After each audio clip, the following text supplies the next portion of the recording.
réponse physiologique correspondant par le biais du cortex orbitofrontal. Et c'est cette activation qui va nous permettre de rejeter automatiquement certaines options à valeur négative et de donner priorité à d'autres à valeur positive. Et ça va nous permettre de réduire notre champ décisionnel pour prendre la décision, je dirais, la moins mauvaise.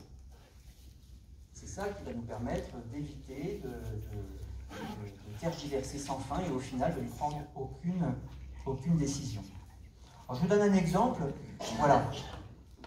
2 cas cliniques, bien écrits.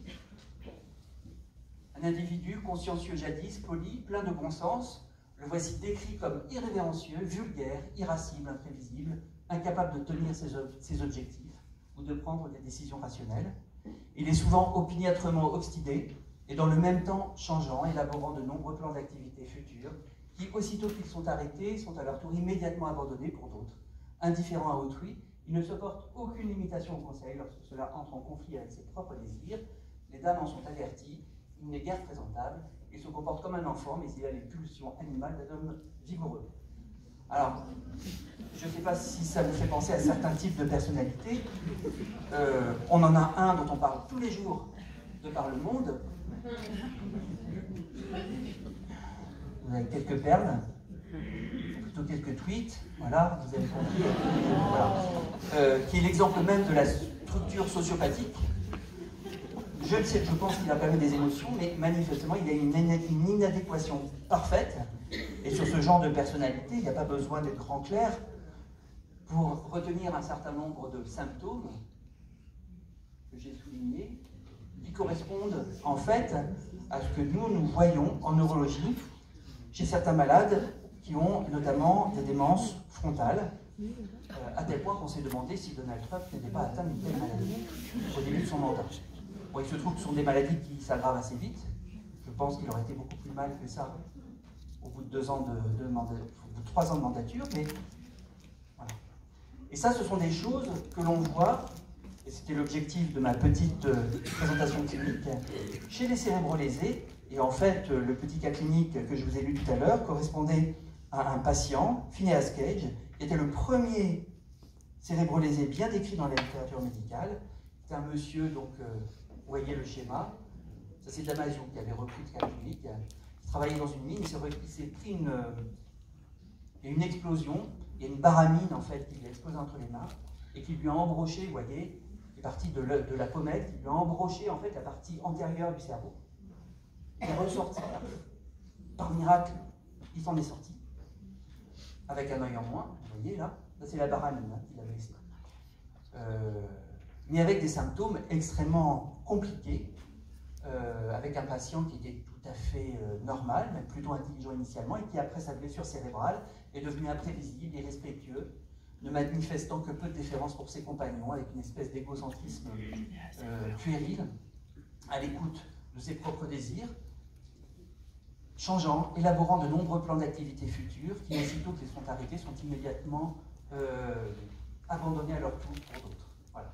Avec cette incapacité à intégrer ses émotions à telle ou telle situation et donc à prendre des décisions au quotidien. Effectivement, Phineas Gage, qui n'était pas pour autant dément, paralysé ou je ne sais trop quoi, a fini sa vie comme bête de cirque et quasiment à la rue, parce qu'incapable de se réintégrer dans la société suite à sa blessure. Et ça, c'est des choses que l'on voit très régulièrement chez les traumatisés crâniens, alors même que les patients peuvent avoir un QI tout à fait préservé. Ça n'a rien à voir avec une baisse de l'intelligence. Ce sont des gens qui sont, pour certains, tout à fait capables de résoudre des problèmes assez complexes, même des raisonnements logiques assez aboutis. Voilà.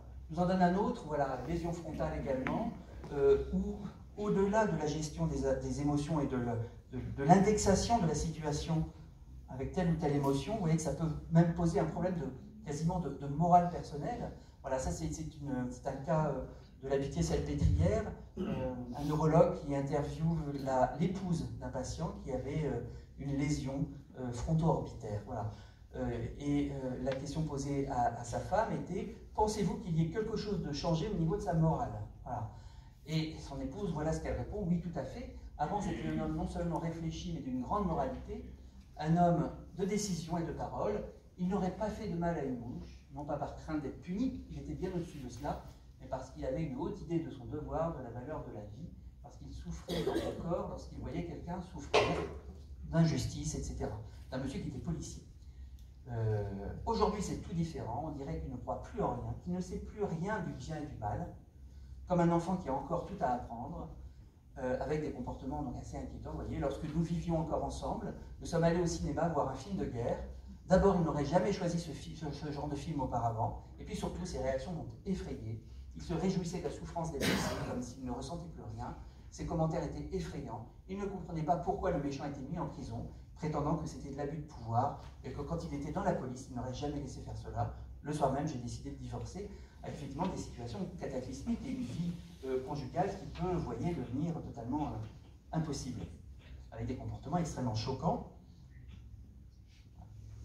Et tout ça en rapport avec ces histoires de lésions fronto-orbitaires qui rendent les individus incapables de réactiver des états somatiques agréables ou désagréables en fonction de ce qu'ils vivent, avec donc une inadéquation entre l'émotion et le comportement.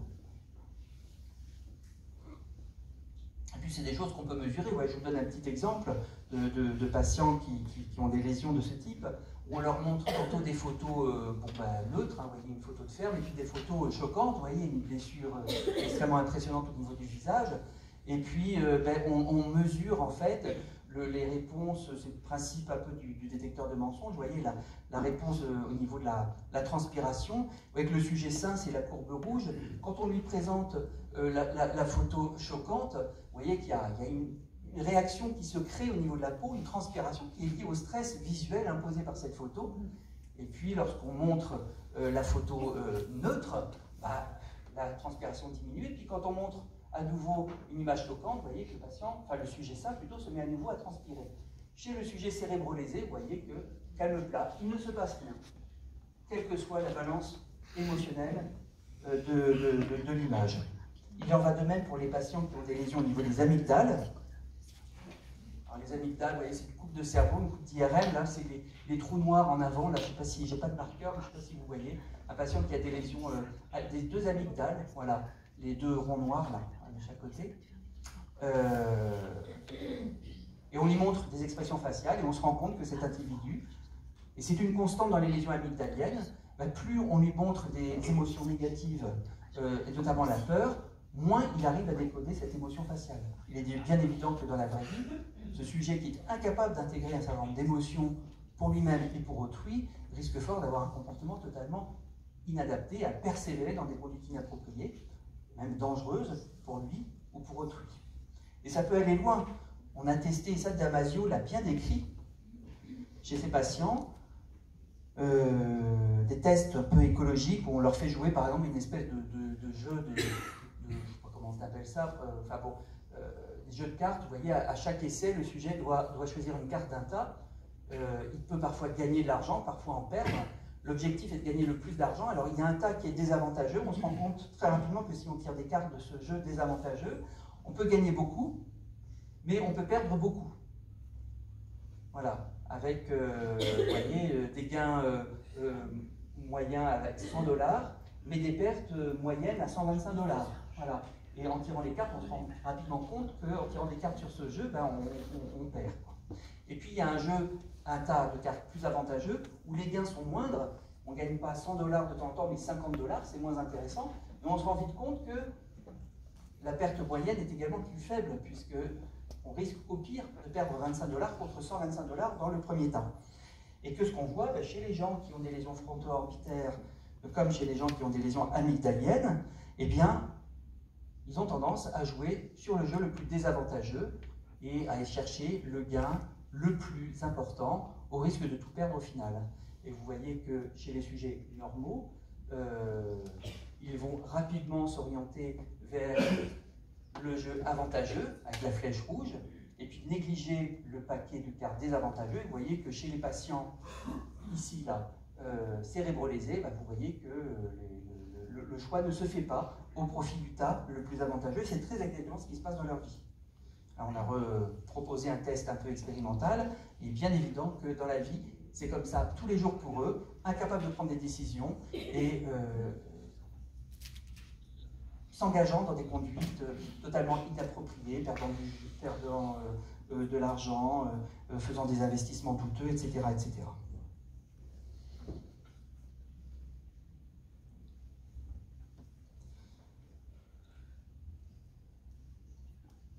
Alors, les autres, comment dirais-je, les autres situations qui sont des situations que l'on connaît tous, par contre, sont des situations où le cerveau est emprisonné. Alors, ça nous arrive à tous, hein, Béatrice va vous en parler, dans la gestion du stress, où nous n'avons pas de lésion cérébrale, fort heureusement. Nous avons un cortex, enfin un cerveau fronto-orbitaire qui fonctionne bien, un système limbique qui fonctionne bien. Et je dirais qu'il fonctionne trop bien, avec un excès de fonctionnement de certaines structures, et notamment du système limbique, qui va décharger à plein pot lorsqu'on est dans une situation de stress répété. Il y a des études, alors c'est l'imagerie fonctionnelle, hein, mais il y en a de plus en plus. Là, je vais vous donner un exemple d'une étude qui vient tout juste de sortir le mois dernier, où on a comparé en fait des sujets anxieux, dépressifs, soumis à des stress importants. On a comparé le fonctionnement de leur cerveau à des sujets entre guillemets sains, n'étant pas stressés, n'étant pas anxieux, n'étant pas dépressifs. Voilà. Et on s'est rendu compte en fait que chez les patients anxieux, eh bien, on avait un emballement du système limbique avec une hyperactivité des amygdales, voilà, plutôt sentiments négatifs, de peur, de colère, des émotions plutôt désagréables, une hyperactivité de la mémoire émotionnelle, parce que souvenez-vous, l'amygdale elle est juste devant l'hippocampe, avec des ruminations anxieuses, des réminiscences, des réviviscences du passé qui sont mal vécues, et puis une hyperactivité des réponses émotionnelles en lien avec la vie végétative, avec une somatisation excessive en fonction de ces réminiscences et de ces ruminations anxieuses, avec un emballement donc, du système limbique qui fonctionne entre guillemets trop bien et qui imprime sa marche au cortex fronto-orbitaire, avec pour conséquence des difficultés de niveau d'inhibition des contextes inappropriés. On va persévérer dans un schéma de pensée unique, avec une espèce de cercle vicieux qui va s'installer, et puis éventuellement des troubles attentionnels et une baisse de la conscience de soi, de la vie végétative, avec une moindre appropriation du corps. Voilà. Et ça peut tous nous arriver lorsqu'on est exposé à des stress répétés, qu'on soit enfant ou adulte, avec des boucles, vous voyez, cérébrales qui vont fonctionner en boucle fermée avec une inadaptation au quotidien. Et tout ça, ce sont des choses qui peuvent être améliorées par un certain nombre de méthodes non médicamenteuses, hein, ce qu'on appelle les états de conscience modifiés, alors volontairement modifiés, hein, c'est pas de la magie noire, c'est pas du chamanisme, c'est pas du champignon hallucinogène, avec des techniques, alors Béatrice va vous parler de la sophrologie, mais on peut parler aussi de la méditation en pleine conscience, du yoga ou de l'hypnose, où on va, par des techniques de réappropriation somatique du corps, essayer de diminuer ce niveau d'hyperactivité du système limbique, et ce qui va nous permettre une réappropriation d'un certain nombre d'émotions de façon adaptée. Voilà, donc je vais laisser la parole à Béatrice, et puis bon, on pourra en parler après si vous avez des questions.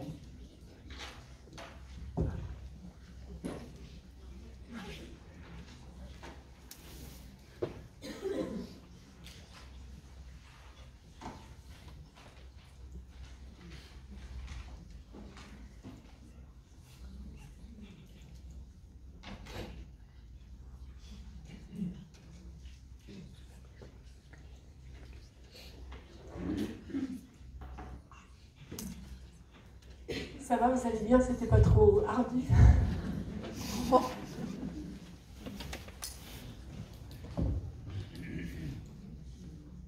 Alors, je vais vous parler du professeur Anselli. Le professeur Anselli, c'est le père fondateur du concept biologique du stress, c'est le seul. Hein. Il a travaillé pendant environ 20 ans sur ce concept.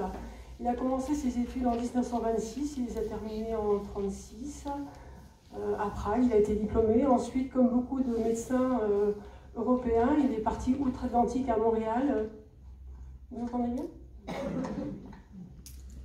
Où il a poursuivi ses recherches sur le stress, parce qu'il avait noté que pendant toutes ces années d'internat, que tous les différents patients qu'il avait vus avaient tous un état général d'adaptation qu'il nommait, à partir de douleurs qu'ils avaient, de symptômes un peu généraux. Hormis leur pathologie de base qui était diverse, ils avaient un symptôme général avec des éléments communs. Donc c'était le premier concept biologique du stress, puisqu'il était endocrinologue. Il faisait des recherches donc, sur les hormones, et il avait découvert qu'il existait une hormone du stress qui s'appelle le cortisol et qui est sécrétée par les surrénales.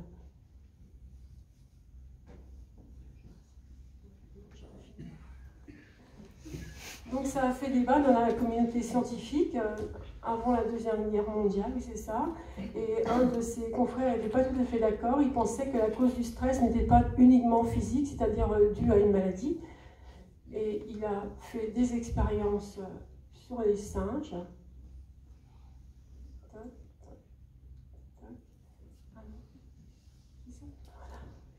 Il a fait des expériences sur les singes. Il a soumis des groupes de singes à la faim. Donc une contrainte physique. Hein. Un groupe de singes avait faim et était isolé, et l'autre groupe de singes était soumis à la même faim pendant la même durée et voyait d'autres singes se nourrir. Il a fait des dosages hormonaux à l'issue d'un temps, plus ou moins long, et il a noté qu'il y avait une sécrétion hormonale de l'hormone du stress, donc du cortisol, chez les singes qui observaient ou qui voyaient les autres singes manger. Donc il en a déduit, le docteur Mason, toujours au Canada, que le stress psychologique était tout aussi important que le stress physique intense tel dû à une maladie. Voilà, la définition est donc née avec le professeur Anselli.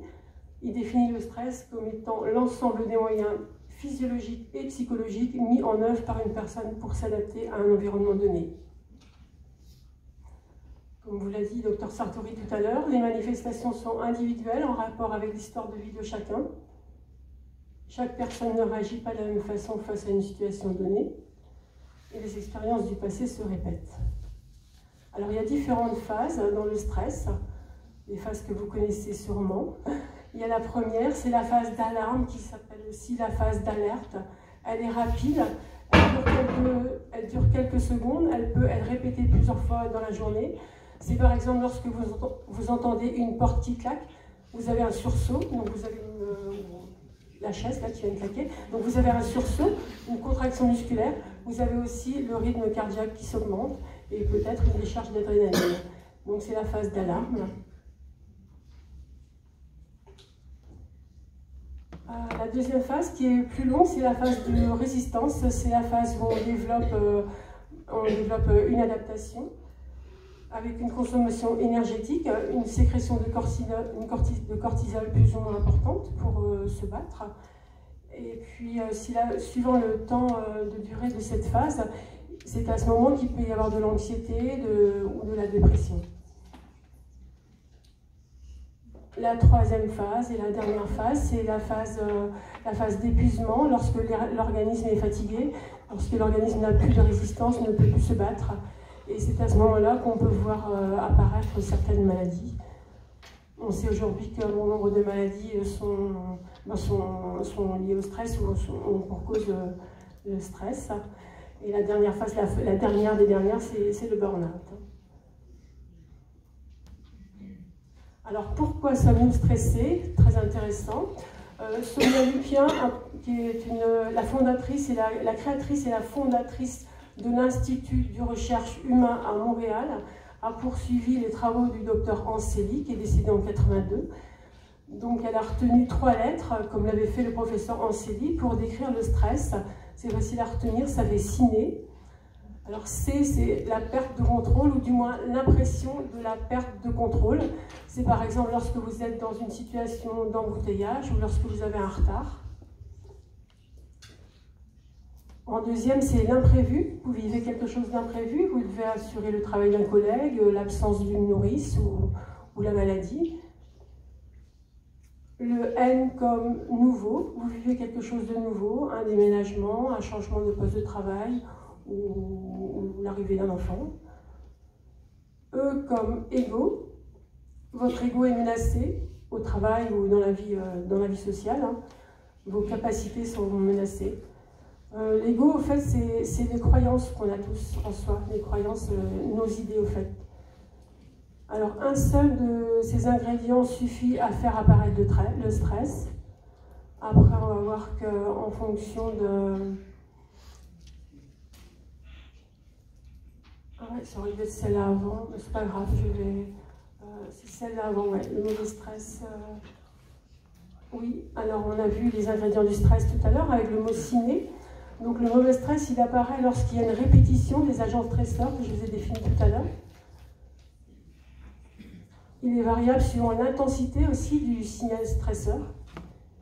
Et quelquefois, il est absolu ou plus ou moins relatif ou subjectif. On va dire qu'il y a des signaux stresseurs qui sont plus ou moins importants, comme par exemple un tsunami ou un tremblement de terre. Là, on est dans le stress, dans l'intensité du signal absolu, du coup. Et aussi la perception du manque de ressources à faire face au stress.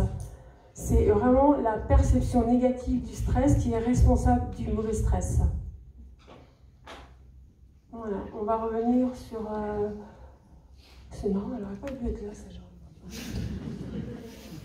Du coup, ça me perturbe encore plus, parce que je suis stressée. Mais c'est du bon stress. Alors, pardon, on a vu que l'organisme réagit par des sécrétions hormonales. Il se prépare à se battre, à fuir ou à s'inhiber. Il y a un film d'Alain Resnais qui a été tourné dans les années 60, c'est Mon oncle d'Amérique, qui décrit bien les comportements humains et les comportements animaliers du stress, avec cette façon ou ce comportement de se battre, de fuir ou de s'inhiber. Certains auteurs aussi ont décrit des types d'animaux, des archétypes d'animaux par rapport à ces trois groupes. Hein. Ils ont décrit les animaux qui se battent, par exemple les félins qui sont très musclés, qui ont un regard très, très fort, qui sont prêts à se battre. Le deuxième groupe serait les fuyards, plus des animaux qui vont courir, en fait, qui sont dans la course, qui vont fuir. Et le troisième groupe d'animaux, ce sont les animaux qui s'inhibent, plutôt les reptiles, les serpents qui vont pouvoir rester quelques heures sans respirer. Donc s'inhiber, c'est leur façon à eux de combattre le stress face au danger. Donc comme je vous l'ai dit, le corps développe des performances comportementales et cognitives pour combattre ce stress, ou pour fuir, ou pour s'inhiber. Je vais un peu vite, non, vous ne trouvez pas? Alors, comment maîtriser le stress? Alors, il y a plusieurs approches. Une approche passive, elle est plutôt thérapeutique, médicamenteuse, lorsque la personne en a vraiment besoin. Il peut aussi s'agir d'une modification de l'environnement matériel, l'environnement humain. Une approche active et passive, les deux ensemble, qui implique la personne qui se fait accompagner par un psychologue, un thérapeute, un sophrologue. Une approche active qui implique la personne qui est autonome, qui fait ses activités sportives, créatives ou culturelles. Alors je vais vous parler de la sophrologie puisque je suis sophrologue. La pratique de la sophrologie permet l'implication de la personne, donc c'est le deuxième groupe, hein, pour mieux ressentir et comprendre le stress et s'en faire un allié. C'est le professeur Caicedo, dans les années 60, qui a créé la pratique. C'était un neuropsychiatre qui voulait associer des techniques corporelles et des techniques psychiques. Donc, il a travaillé un petit peu en Allemagne avec des philosophes. Ensuite, il est parti plutôt en Asie pour travailler sur des techniques un peu comme le yoga ou comme la méditation. C'est donc une technique psychocorporelle. On peut la confondre du coup avec la méditation, le yoga, mais voilà, attends, voilà. Ah oui, alors je voulais rappeler la racine du mot sophrologie. Sophrologie, logie c'est l'étude, phreux c'est la conscience et so c'est l'équilibre. Donc c'est conscience de son équilibre corporel et mental.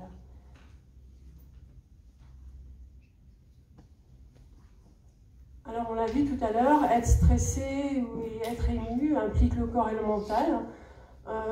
J'ai maintenu dans mon cours quatre émotions de base qui sont la peur, la tristesse, la colère et la joie.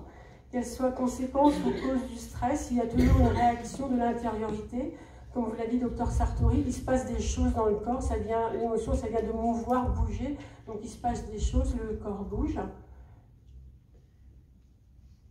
En sophrologie, par une lecture corporelle, on est amené à avoir une écoute de ses émotions parce que le corps ressent, par sa température, son tonus musculaire et aussi sa respiration. Et l'écoute du corps en sophrologie donne du sens à ce qui se passe à l'intérieur. Par exemple, ça nous permet d'entendre la peur, le découragement, la fatigue et ainsi d'augmenter la confiance en soi. Et aussi de définir le besoin à combler. Parce que lorsque, par exemple, on a peur, on a besoin de protection, de sécurité, d'être rassuré. Lorsqu'on est triste, on a besoin de soutien, de réconfort. Et lorsqu'on est en colère, on a plutôt besoin de respect ou de reconnaissance. Je n'ai pas noté la joie. Quand on a de la joie, on a besoin de la partager. Voilà. Alors, reconnaître ses émotions et toutes les émotions, y compris les émotions désagréables, comme la colère ou la peur. Et ces émotions, qu'on appelle plutôt les émotions négatives, on peut les travailler en sophrologie par des stimulations. En sophrologie, les stimulations, ce sont des mouvements. Je vais vous en montrer quelques-uns tout à l'heure lors d'un petit film que j'ai dans le diaporama. Voilà. Et bien maintenant, je vous propose... voilà, tu peux changer si tu veux. Ouais. Donc on a dit, la sophrologie permet l'équilibre du corps et du mental. Donc maintenant, je vous propose à tous, si vous le voulez, une pratique de 3 minutes de sophrologie. Voilà, je vais vous demander de fermer les yeux ou de porter le regard vers le bas pour ne pas avoir le regard sur l'autre. Et vous portez l'attention sur vos sensations corporelles, la façon dont vous êtes installé sur votre siège. Les points de contact des pieds sur le sol, du bassin sur la chaise, du dos sur votre dossier. Et vous êtes attentif à votre respiration. L'inspiration, l'expiration. Et vous allez favoriser l'expiration. Pour cela, vous allez inspirer par le nez et expirer doucement par la bouche. Un peu comme pour souffler dans une paille. Et vous dirigez votre souffle vers les points d'appui. Vers le dos, sur le dossier de la chaise. Vers le bassin, que vous pouvez laisser s'élargir un peu plus sur l'assise à l'expiration. Vers les pieds. Et vous portez l'attention sur la globalité de votre corps, le corps tout entier, comme pour lui donner le message de se laisser aller, de se laisser reposer.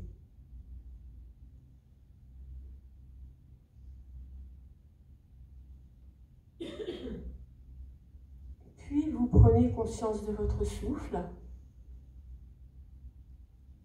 du souffle qui circule dans vos narines, à l'inspiration, à l'expiration. Vous écoutez tout ce qui se passe en vous en cet instant.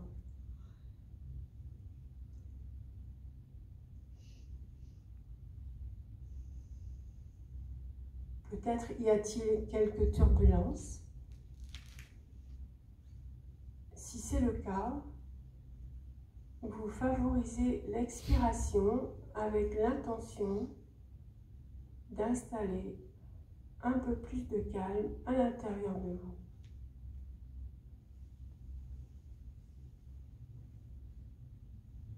Si ce n'est pas possible d'installer un peu plus de calme à l'intérieur de vous, vous accueillez la turbulence en y mettant le moins de jugement possible. c'est ce que vous êtes dans cet instant, avec la capacité qui est la vôtre à vous apaiser autant que possible.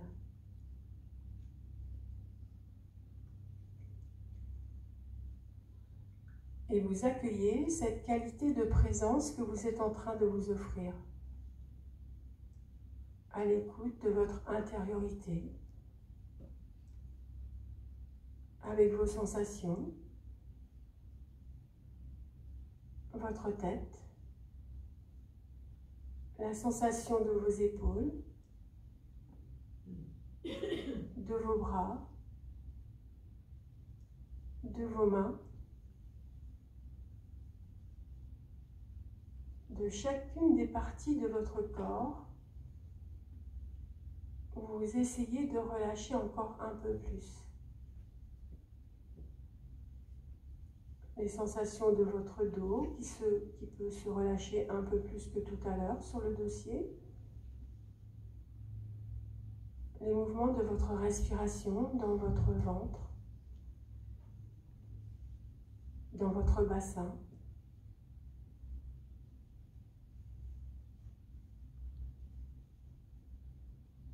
Peut-être les mouvements de vie de votre respiration, les sensations de vos fessiers, du bassin,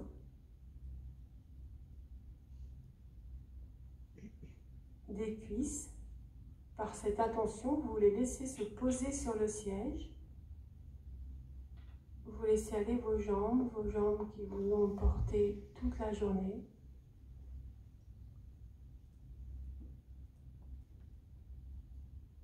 Vous pouvez les mettre au repos du mieux qu'il vous est possible. Et vous accueillez les sensations de votre globalité dans cet instant. Vous pouvez noter peut-être intérieurement dans quelle ambiance intérieure vous êtes maintenant, présent, présente. Peut-être sentez-vous un peu plus de vie à l'intérieur de vous, ou toute autre chose.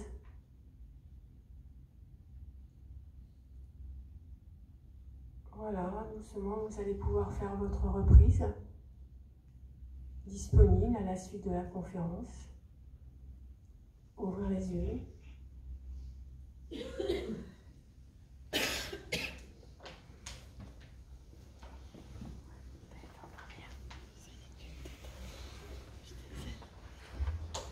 Ça fait du bien. Alors, je vais poursuivre. Donc, je poursuis sur la sophrologie, du coup les techniques de la sophrologie. Avec la respiration, on va revenir à celle d'avant, si tu veux bien. Voilà. Alors la sophrologie, en séance individuelle ou séance de groupe, c'est une pratique qui se fait en position assise ou debout. Avant une séance de sophrologie, il y a toujours un dialogue pré-sophronique. Ça permet au sophrologue de savoir si je vais faire, je parle pour moi, je vais faire plutôt une séance tonique ou plutôt une séance apaisante. L'axe de travail, c'est la respiration, comme vous l'avez vu tout à l'heure, parce que l'écoute de sa respiration intérieure, ça permet de cultiver l'instant présent et ça entraîne aussi la production d'ondes alpha, des ondes du cerveau. Ce sont les premières avant le sommeil. Celle du sommeil, c'est delta, je crois, et je ne sais plus l'autre, j'ai oublié. Et avec cette production d'ondes alpha, ça donne aussi une créativité, une ouverture au champ du possible, à des idées, parce que c'est un moment, un espace où il n'y a pas de jugement, il n'y a pas d'interprétation, c'est vraiment très neutre. Et donc c'est un instant où le mental est neutre, il y a un instant qui permet de quitter le mental, je ne sais pas si vous l'avez remarqué. En rallongeant l'expiration et en favorisant la respiration abdominale, il y a un système parasympathique qui se met en place et ça apporte un apaisement et un calme. Et à l'inverse, activer l'inspiration, c'est plutôt stimulant. Lorsqu'on veut faire un mouvement, lorsque vous allez vous lever tout à l'heure, vous allez le faire en inspirant et pas en expirant. Voilà. Ensuite, le premier travail sur la respiration qui dure quelques minutes. On passe aux stimulations. En sophrologie, les stimulations, c'est des mouvements des 5 régions corporelles. Du coup, on va passer... tu changes Voilà. Voilà. Les stimulations, les 5 régions corporelles, elles sont définies par le professeur Caicedo. Donc les stimulations, c'est des mouvements. C'est pour ça que ça peut ressembler à de la gym douce, hein, les mouvements. Elles sont associées et synchronisées avec la respiration. Elles se font assis ou debout. Moi, j'ai pas mal de patients qui sont assis parce qu'ils sont fatigués ou alors ils ont des douleurs. Donc toute une pratique peut s'adapter et se faire en position assise. J'ai certains de mes élèves qui sont dans la salle ce soir qui pourront vous dire que quand elles sont douloureuses, elles restent en position assise. Chaque stimulation des régions corporelles sont faites 3 fois. Une fois pour la découverte, une fois pour les sensations, et puis la 3e fois, la personne les fait en autonomie pour être plus en lien avec elle-même, mieux les intégrer et pouvoir les refaire chez elle. Après chaque stimulation, donc après chaque mouvement, il y a toujours un temps de pause pour avoir une écoute de soi et pour être responsable aussi et pour bien l'intégrer et avoir un cheminement d'intégration. Voilà. Alors, le mental s'apaise et la conscience s'ouvre hein, de façon différente, comme je vous ai dit tout à l'heure, avec une mise entre parenthèses des jugements et des croyances qui sont néfastes hein, pour notre cheminement, et ce qui donne un accès, du coup, avec le dialogue du sophrologue. Pendant une séance, moi, je parle, hein, je mets des mots qui sont importants pour la personne, des mots qui servent au fait à combler les besoins, comme on a vu tout à l'heure, le besoin de sécurité, le besoin de confiance, le besoin de paix. Ce sont des mots qui sont placés pendant les pauses d'intégration, voilà, sur l'expiration, pour aussi mieux les intégrer. Et le sophrologue, au final, fait le lien entre le vécu corporel de la personne et ses besoins. Une séance individuelle est bien sûr beaucoup plus approfondie hein, qu'une séance collective. En séance collective, on travaille plus sur les thèmes en généraux, des thèmes communs, hein, comme le sommeil, l'alimentation ou le stress au quotidien, hein, dont tout le monde peut être affecté. Alors, la 3e partie, c'est une partie imagerie. C'est l'évocation d'images agréables, parce que lorsqu'on pense à quelque chose d'agréable, lorsqu'on a une pensée positive, le corps réagit aussi de façon positive, et l'inverse est vrai aussi. Donc, on travaille sur le mental pour renforcer donc, une attitude mentale positive. Alors, cette évocation, elle est... c'est moi qui la propose hein, en fonction de l'avancement des séances. Ça peut être l'évocation d'un objet, d'une activité, d'un lieu, de quelque chose d'agréable. Elle peut être dans le présent, hein, donc pour activer le système parasympathique, donc apaiser, pour mettre fin au calme et avoir une perception plus positive du ou des problèmes. Elle peut être aussi futurisée pour préparer par exemple un examen, une épreuve, un permis de conduire ou un changement, pour optimiser en fait. Et elle peut être aussi rapportée dans le passé, cette évocation agréable, pour réactiver des ressources ou des capacités positives qui sont oubliées ou minimisées. Elles sont surtout utilisées chez les gens dépressifs en fait, qui ont oublié comment elles ont pu être positives à un certain moment donné de leur vie. Voilà. Alors j'ai un petit film que j'ai fait avec 2 de mes élèves sur une stimulation. C'est une stimulation du bassin qui demande de faire une rotation. Je pense que tu peux passer le film, Eric, parce qu'on n'a pas le son avec, mais je vais l'expliquer. Voilà, donc avant une stimulation, on fait toujours un repérage corporel, un repérage avec les mains pour mieux intégrer et mieux sentir. C'est quelque chose qu'on fait rarement. Donc voilà. Ensuite, là, c'est la stimulation de la rotation du bassin. Je demande à la personne de tourner le bassin dans un sens puis dans l'autre, en laissant la liberté du haut du corps. Et vous allez voir là, lorsque les stimulations vont démarrer, parce que là j'explique que c'est pas facile de tourner le bassin et de laisser aller les bras lorsqu'on est tendu. Lorsqu'on est un peu stressé, un peu figé, on a envie de se protéger et on garde les bras proches du corps en fait, pour être plus sûr de soi. Et apprendre à se libérer une partie du corps en gardant l'autre partie plus sûre et plus ancrée au sol, ça donne une certaine confiance en soi et une certaine aussi liberté dans l'expression et dans ce qu'on peut arriver ou dans ses pensées aussi. Voilà, les 2 élèves que j'ai filmés ont beaucoup progressé parce que c'est la 2e année que je les ai en cours. Et cette année, je vois un d'entre eux qui vraiment lâche les bras autour de lui. Et le bassin, c'est vraiment une charnière entre le haut et le bas du corps. Et il a vraiment une charnière beaucoup plus déliée. Et il est beaucoup mieux dans sa peau, beaucoup plus libre et beaucoup plus ouvert aux autres. Et vraiment, c'est très positif. Là, c'est au niveau de l'évocation agréable. En fait,